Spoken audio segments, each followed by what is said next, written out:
Excella Education Study in USA assured scholarship. Contact 9881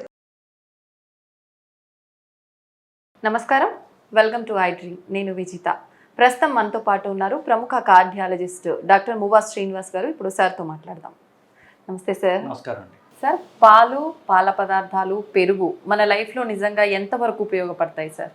sources of energy చూసినప్పుడు liquid sources of energy, తర్వాత solid అంటే మనం తినే అన్నం బేసికలీ. దానికి బెటర్ ఆల్టర్నేటివ్ అంటే లిక్విడ్ సోర్సెస్. దాంట్లో బెటర్ లిక్విడ్ సోర్సెస్ ఏంటంటే పాలు. సో ఈ పాలు ఏ రూపంలో అయినా సరే, పాలు కానివ్వండి, పెరుగు కానివ్వండి, పనీర్ కానివ్వండి, ఇక మిగతావన్నీ కూడా, ఇవన్నీ కూడా ఎనర్జీ వస్తుంది మనకి, కొంత ఫ్యాట్ కూడా ఉంటుంది.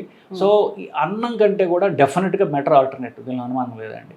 ఇప్పుడు ఎవరన్నా వెయిట్ తగ్గాలి అనుకునే వాళ్ళకి ఫస్ట్ లిక్విడ్ డైట్, అలా లిక్విడ్ డైట్ అలవాటు చేసుకోవడం కంటే మిగిలినటువంటి ఇంకొక బ్రహ్మాస్త్రం లేదు నిజానికి. సో మనం తిండి అవాయిడ్ చేసి లిక్విడ్ తీసుకోవడం ద్వారా మనం ఎంతసేపు మనం ఆకలి ఆపగలము అనేటటువంటి స్కిల్ మన శరీరానికి మనం అలవాటు చేసినట్లయితే బరువు తగ్గడం అనేది తథ్యం. సో మీరు అంటే ఫస్ట్ 12 అవర్సా, ఒక రోజా, 2 రోజుల, 3 రోజులు, 4 రోజుల, మీరు ఎంతకాలం మీరు లిక్విడ్స్తో మీరు గడపగలిగితే అంత బరువు మీరు తగ్గుతారు. సో స్కిల్ ఎక్కడ వస్తుందంటే మనకి ఇంట్రెస్టింగ్గా దీన్ని ఎలా చేసుకోవడము అనేది. ఇప్పుడు ఫర్ ఎగ్జాంపుల్ నేను ఒక 6 రోజుల క్రితం 3 days లిక్విడ్ ఫాస్ట్ చేశాను. సో లిక్విడ్ ఫాస్ట్ అనుకున్నప్పుడు నేను ఏం చేశానంటే ఎన్ని రకాల మజ్జిగలు ఉంటాయి అని చెప్పేసి ఒక లిస్ట్ రాసుకున్నాను నేను. మామూలు ప్లెయిన్ మజ్జిగ వేసుకోవచ్చు, మజ్జిగలో నిమ్మకాయ వేసుకోవచ్చు, 3rd రకం మజ్జిగలో నిమ్మకాయ, పచ్చిమిరపకాయ వేసుకోవచ్చు, కొత్తిమీర వేసుకోవచ్చు, కరివేపాకు వేసుకోవచ్చు, లస్సీలాగా షుగర్ వేసుకొని చేసుకోవచ్చు. ఇట్లా 6 వెరైటీస్ వచ్చాయి already. So if you can make things interesting, గంటకి మీ మధ్య తాగుతున్నారు అనుకోండి, మీ ఫాస్టింగ్ ఏదవుతుందో అట్లా మేక్ అంటే అది ఒక పెయిన్ లాగా ఉండదు. మీకు 6 రకాల మజ్జిగలే వచ్చాయి మనకి. ఇంకా కాఫీ ఉంది మనకి, బ్లాక్ కాఫీ, మామూలు పాల కాఫీ, కోల్డ్ కాఫీ, ఇంకా 2-3 టీలు ఉంటాయి. ఇట్లాగా మీరు గంటకి ఏదో ద్రవ పదార్థం తీసుకున్నట్లయితే విల్ మేక్, అంటే మనకి ఏదో కోల్పోయాం అన్న బాధ కాకుండా will make things interesting for you. అట్లా 1 రోజు 2 రోజులైనా సరే మీరు లిక్విడ్ ఫాస్ట్ చేయగలిగితే అప్పుడు మీరు బరువు బాగా తగ్గుతారు. అంటే సడన్గా ఇప్పుడు అంటే మధ్యలో బాడీకి షాక్ ఇచ్చి బరువు తగ్గాలనుకున్నప్పుడు ఇది చాలా ఉపయోగపడుతుంది basically. So this is a very good way. Liquid ఫాస్టింగ్లో పాలు, పాల ప్రొడక్ట్స్ బెస్ట్. ప్యూర్ వాటర్ అయితే ఇంకా అంటే కష్టం, కానీ అది ఇంకా మంచిది యాక్చువల్లీ. అది దీని నెక్స్ట్ లెవెల్. అది చేయగలిగితే అఫ్ కోర్స్ బాగా మీరు బరువు తగ్గుతారు. బేసిక్ ప్యూర్ వాటర్ చేయడానికి ప్రిపరేషన్ కింద మనం పాలు కానివ్వండి, పాల ప్రొడక్ట్స్, మజ్జిగ లేకపోతే దాని ప్రొడక్ట్స్ ఇట్లాంటివి ద్వారా చేసుకోవడం ద్వారా మనకి will prepare your body for weight loss. Okay. అయితే సార్, పాలు, పెరుగు విషయానికి వస్తే మనకు గేదె పాలు, ఆవు పాలు 2 రకాలుగా ఉంటాయి. ఏది తీసుకుంటే ఎక్కువ ఉపయోగకరం సార్? సో ఇప్పుడు 2-3 రకాల పాలు జనరల్గా తాగుతుంటారు.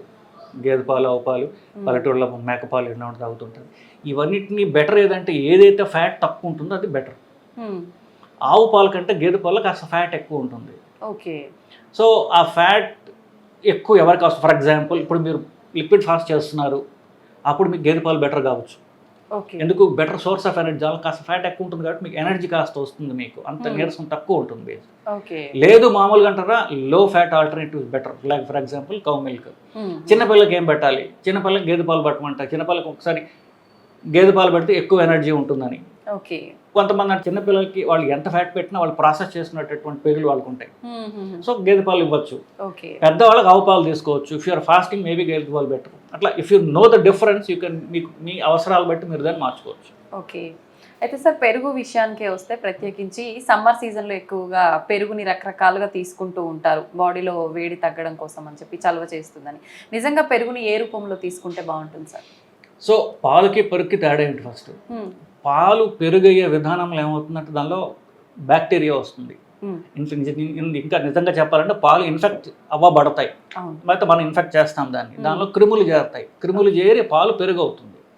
కానీ ఆ క్రిములు మన పొట్టలో ఉన్నటువంటి ఆల్రెడీ మన పేగుల్లో ఉన్నటువంటి క్రిములు అవి. So they are good bacteria. So పాలు కంటే పెరుగు బెటర్. ఎందుకు? దాంట్లో మంచి బ్యాక్టీరియా ఉంది, సో ఆ గట్టి పడే తత్వం ప్రోటీన్ వల్ల వస్తుంది. సో పాలు కంటే పెరుగు డెఫినెట్లీ బెటర్. ఓకే. సో ఆ పెరుగులో దాన్ని నీళ్ళతో కలిపి చేస్తే ఇంకా డైల్యూట్ అవుతుంది అది ఇంకా. సో పాల కంటే పెరుగు బెటరు, పెరుగు కంటే మజ్జిగ బెటర్. ఓకే. సో ఆ మజ్జిగ మనం ఎక్కువ తీసుకోవడం ఎట్లా అంటే దట్స్ హౌ మీరు మీ దాన్ని అంటే మీరు చెప్పినట్టుగా లస్సీ రూపంలో దారుగా మీరు మీ టేస్ట్ బట్టి దాన్ని మార్చుకుంటూ పోవచ్చు బేసిక్గా. ఓకే. అయితే సార్ కొంతమంది పెరుగులో షుగర్ కలుపుకొని డైరెక్ట్గా తినేస్తూ ఉంటారు. అలా తినడం వల్ల యూజ్ ఉంటుందా, లేదంటే ఏదైనా ఇబ్బందికర పరిస్థితులు ఏర్పడతాయి? జనరల్గా 18 ఏళ్ళు దాటిన తర్వాత మనకి శరీరం క్యాలరీస్ అవసరం లేదండి. సో మనకి అంటే అది బేసిక్ బండి నడవడానికి అంటే మెటబాలిజం పనులు చేసుకోవడానికి కావాల్సిన క్యాలరీస్ చాలు. ఎక్సెస్ క్యాలరీస్ మనం ఎంత తీసుకోకుండా ఉంటే అంత మంచిది. ఓకే. సో పెరుగులో క్యాలరీస్ చాలా తక్కువ ఉంటాయి. షుగర్ యాడ్ చేస్తే క్యాలరీస్ పెరుగుతాయి. టేస్ట్ గురించి కావచ్చు, బట్ జనరల్గా ఇప్పుడు ఫర్ ఎగ్జాంపుల్ ఇప్పుడు మీరు సింగపూర్ వెళ్ళారనుకోండి, ప్రతి కోకోకోలా క్యాన్ మీద వాళ్ళు డిస్ప్లేలో పెడితే కింద క్యాలరీస్ వాళ్ళు మెన్షన్ చేయాలి. They are so calorie conscious. In fact Coca Cola మీద మీరు మా క్యాలరీస్ ఎక్కువ, షుగర్ యాడెడ్ షుగర్ ఉందని కేసు పడింది. అంత మేజర్ కేసు, $మిలియన్స్ పోయాయి వాళ్ళకి అమెరికాలో. ఓకే. సో మనం తిండి ద్వారా ఎక్సెస్ క్యాలరీస్ని తగ్గించుకోవాలి అనేది అది ఇప్పుడు బెస్ట్లో ఆల్మోస్ట్ 10-15 ఏళ్ళగా నడుస్తున్నది. తిండిలో ఎంత క్యాలరీస్ తగ్గించుకుంటే మనకు అంత బెటర్. ఓకే. మన ఎక్సెస్ యాడ్ చేయకుండా. ఇప్పుడు పెరుగు చక్కగా ఉంది, దాంట్లో మళ్ళీ మనం షుగర్ వేయడం ద్వారా క్యాలరీస్ పెంచుతున్నాం బేసిక్గా. అది అవాయిడ్ చేస్తే మంచిదే. అయితే సార్ కొంతమంది పిల్లల విషయానికి వస్తే వాళ్ళ అంటే కర్రీస్ ఇలాంటివి ఏం తీసుకోకుండా డైలీ 2 సార్లు తిన్నా 3 సార్లు తిన్నా పెరుగుతోటే ఎక్కువగా తింటూ ఉంటారు. అలా తినొచ్చు అంటారా సార్? ఎక్కువ క్వాంటిటీ వెళ్ళిపోతుంది కదా. పెరుగుతో ఏం తింటారు అనేది రైస్. అదే. సో రైస్ కాకుండా ఫర్ ఎగ్జాంపుల్ రాగి ముద్ద లేదా రాగి జావ ఇట్లాంటివి బెటర్. యూఆర్ కటింగ్ క్యాలరీస్ కాబట్టి. ఒకటండి, ఒక టీవీ డిబేట్కి వెళ్తే ఒక ఆవిడ నాతో, ఒక చాలా ఫేమస్ టీవీ పర్సనాలిటీ, నాతో పెద్ద ఆర్గ్యుమెంట్ పెట్టుకుంది ఆవిడ ఆన్ కెమెరా. మీరు పిల్లలకి ఇలా డైట్ మీరు చెప్తారు, పిల్లలకి అన్నం ఎందుకు ఆపమని చెప్తారు మీరు అని.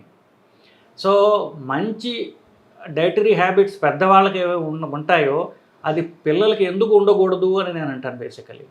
అంటే ఏంటి, పిల్లలు లావుగా ఉంటే పర్వాలా, పిల్లలు ఫ్యాట్గా ఉంటే పర్వాలా, పెద్దవాళ్ళు మాత్రం సన్నబడిపోవాలి అంటాం అనేది అది కరెక్ట్ కాదని నా ఉద్దేశం. సో ఒబేసిటీ అనేది ఇప్పుడు చైల్డ్హుడ్ ప్రాబ్లం అయిపోయింది ఇండియాలో. సో ఎక్కువ ఫ్యాట్ తక్కువగా ఉండాలి, ప్లస్ మనం ఏంటంటే మన పిల్లలు అది తింటారు. ప్రతి వాడికి బెస్ట్ ఫుడ్ ఏంటంటే వాళ్ళ అమ్మ వండింది, దాంతో కంపేర్ చేసుకుంటాడు మిగతావన్నీ. వాళ్ళ భార్య వండినా ఎవరు వండినా వాళ్ళ అమ్మ is not the best cook in the world. ఆవిడ చాలా ఫాల్టీ కుక్ కావచ్చు, వాడికి అది అలవాటు అంతే. సో ఆ టెంప్లెట్ మీద పోతుంటారు. కాబట్టి మన పిల్లలకి మనం తినేదాన్ని హ్యాబిట్స్ బట్టి వాళ్ళకి వస్తుంది. మనము ఫుల్గా రైసు, బూరెల్లో నూనె వేసుకుని నెయ్యి వేసుకుని తాగడం ఇట్లాంటివి మనం అలవాటు చేస్తే అలాగే తయారవుతారు వాళ్ళు. ఓకే. అంటే వాడు పెద్ద అయిన తర్వాత వాళ్ళకి వచ్చే జబ్బులకి మనం ఇప్పుడు బీజాలు నాటుతున్నాం బేసికలీ. ఓకే. సో మనం మంచి హ్యాబిట్స్ అలవాటు చేసుకోవాలి, పిల్లలకి అదే అలవాటు చేయాలి.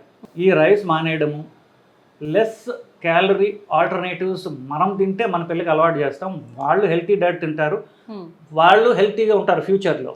అవును సార్. సో పిల్ల లేదు పెద్ద లేదు అందరూ కూడా క్యాలరీస్ తగ్గించి తినడం అనేది మనం అలవాటు చేస్తూ మన పిల్లలకి అలవాటు చేయాలి. నిజం sir. Thank you sir. Thank you. నమస్కారం అండి.